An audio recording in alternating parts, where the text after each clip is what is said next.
With this cold weather we've been having, there's a good chance your ponds or waterways around your property have started to freeze over or are frozen solid. And that brings about the questions of livestock safety and water quality. Here to help us with some of that is Terry Bidwell. Terry, good to see you again. Good to see you. Terry, let's start by talking about frozen ponds. What are some things that producers really need to be watching for to keep their livestock safe? Frozen ponds can really be a problem. It doesn't happen very often, but occasionally it does. And when it does, when livestock go through ice on a pond, it can really be a problem. I've known of cases where you lose 40 or 50 head, and that's a huge economic loss. Definitely. And are there ways around that? And is that, I guess it's probably just be prepared beforehand. Right. Cattle generally don't go out on a pond unless there's snow cover on the ice. Generally they'll come up to the ice and they won't go, but if there's snow out there, they will.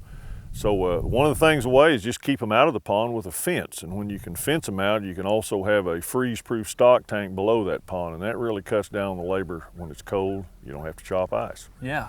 We'll go check one of those out here in a second. But before we do that, I guess fencing them out also improves water quality. It does. People like to have a good fishery, and by keeping cattle out of the pond, you have clear water. It's not turbid. It's better fishing. Actually, it can even impact livestock health by animals wading around in the water. They can pick up some parasites and diseases. So it's pretty beneficial to fish and cattle. All right, well, let's go check out that stock tank and get a closer look at it. Okay.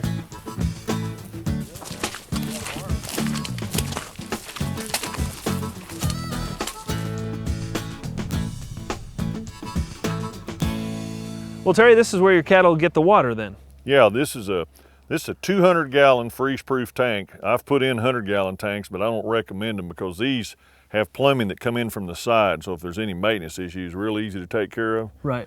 100-gallon tanks, it'd be on blocks and the plumbing's underneath with 90-degree angle. So if that tank ever shifts, you get a leak, it's a problem. So I'd recommend only 200-gallon tanks. Plus they just, you have more animals that are able to come in and drink out of this. During this 1-degree weather, never froze up.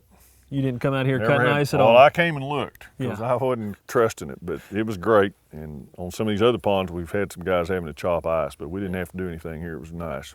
But part of the way that keeps from freezing is having it buried underneath this berm here. That's exactly right. It's 3/4 of the tank's underground. Unfortunately, the cattle have kind of tracked off this dirt, and I need to get a front end loader here and put dirt back on top. It ought to be as high as this concrete here, and that's the insulation that really keeps it. But for some reason, it didn't freeze up. I thought it would, but it didn't. Yeah, and then you also have a valve in here that helps trickle water when it gets real cold. It does. There's a little 90-degree valve, and when you get this kind of weather, you come in and open that up, and that just runs water through this tank all the time, whereas normally there's a float in behind here, and it will just, as it goes down, it'll refill. But in this weather, we just leave that handle open. It works great. Great, and the cows like it. The cows like it.